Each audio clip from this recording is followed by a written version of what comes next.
Of course, closely following congressional action on the GOP tax reform bill, passage now, though, almost a foregone conclusion. So let's look down the road and discuss one of the ways that bill could well affect folks in our area. The United Way of the National Capital Area thinks that the tax code changes could also change how many Americans think about giving to nonprofits. Joining us now in the studio is Rosie Allen Herring, President of the United Way of the National Capital Area. It is great to have you with us. Thank you for having me. This is important because what you do is based on what people, out of the goodness of their heart, give to you. And so, obviously, you're very concerned about this. What's your feeling? How will this change things? Because the rules are going to be different come 2018.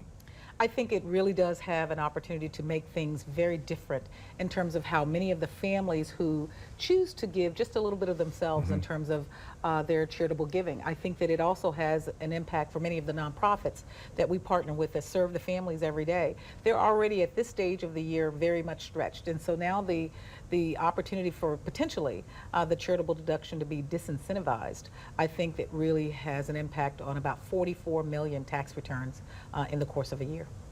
And not to get too in the weeds here about all this, but the difference being is that when the standardized deduction under the terms of this bill more than doubled, that's going to change the way people file. And if you take that standard deduction, then you probably won't itemize those deductions as well. And among the itemized deductions for charitable giving, that was a real incentive to a lot of people, and probably had been a very happy situation for your folks.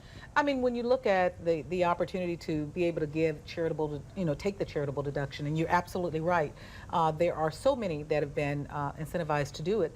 And it's everything from giving to your church to giving to an organization that you care about, that's a personal passion for you.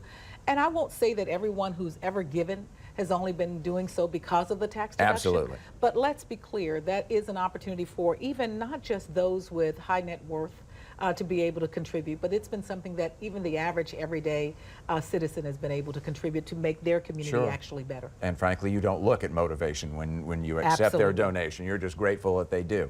So next year becomes the real gut check. But what do you think down the road? Is this one of those things where people who are inclined to give will figure out what they have to do and then make the changes down the road?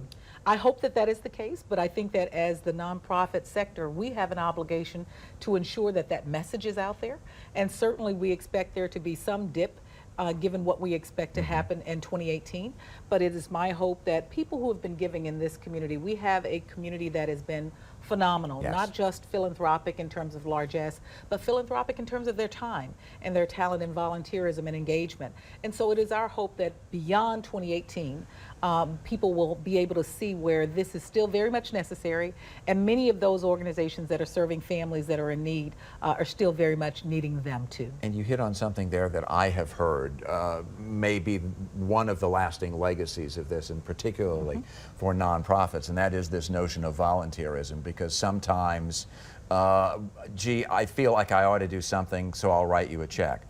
Well, maybe what you do now is, if you feel like doing something, you actually get out and do something and get involved with one of these organizations and give of your time and perhaps your money as well. Absolutely. I think that, again, while we'll always be open and receptive to the dollars, because it takes those things for many of the organizations to survive, time and talent and being able to engage with an organization that likely fits your passion or that of your family is very much who we are as not only your United Way, but also who we are in terms of the Washington metropolitan community. So we believe and hope that this may be just sort of kind of a little bit of a bump in the road as we all try to figure out what this will mean in the long run.